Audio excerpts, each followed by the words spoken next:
Having been here since November 2018, His Excellency Yu Khan and his wife have been enjoying their life in Thailand, albeit away from their adult children and young grandchildren back in South Korea and amid the pandemic restrictions. COVID-19, of course, has changed a lot of things in my professional work as well as in my private life. I am trying to maintain my daily routine as much as possible.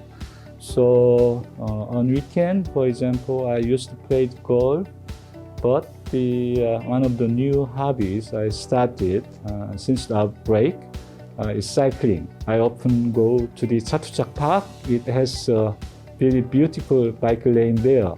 The ambassador only has a few more months left here before leaving in November. His Excellency reflected on the Thai and Korean cultures and laid out his plans for the remainder of his posting.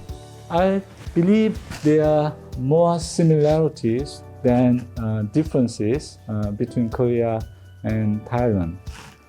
For example, a long history and unique cultures, and also the Buddhism has a deep-rooted influence on both our civilizations and even on our daily lives. You know, I visited already more than 30 provinces during my stay in Thailand. Without COVID-19, I believe I've probably visited even more. I would like to meet the Korean community established everywhere in Thailand. Every time I'm on a business trip in provinces, I enjoy the beautiful places with natural or historic landmarks, delicious local food and good people. So yes, I hope I have another chance to visit the provinces in the north, in the south, and why not Buriram, where Lisa was born. Speaking about the Thai-born K-pop sensation Lisa, the ambassador also noted the importance of interactive cultural exchanges. I would like to thank young Thai people who loves Korean culture. I believe that two-way cooperation and communication is very important even in cultural area.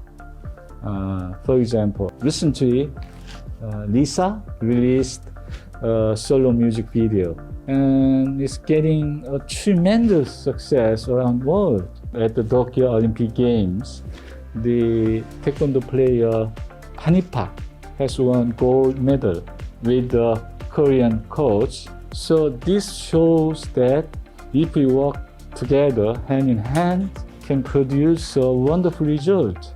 Almost 20,000 South Koreans lived in Thailand pre-COVID.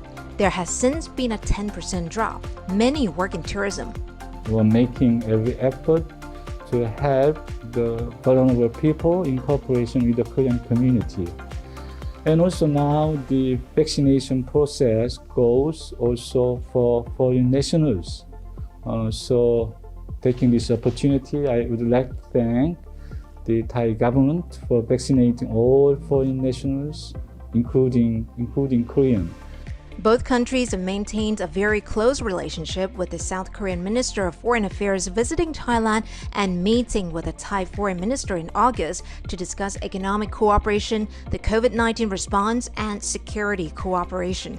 The two ministers discussed the ways of exploring the collaboration in vaccine research and development, production and distribution. Korea aims to develop its own homegrown vaccine. So is Thailand. So I think we have potential to work together in this area. Our two ministers discussed ways to expand trade and investment, especially in EEC, Eastern Economic Corridor area.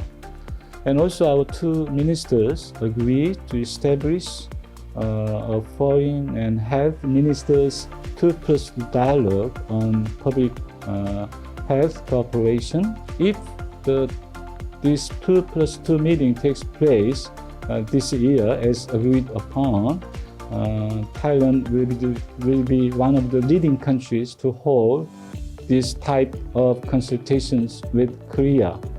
The embassy is also preparing for the upcoming South Korean National Day on October 3rd.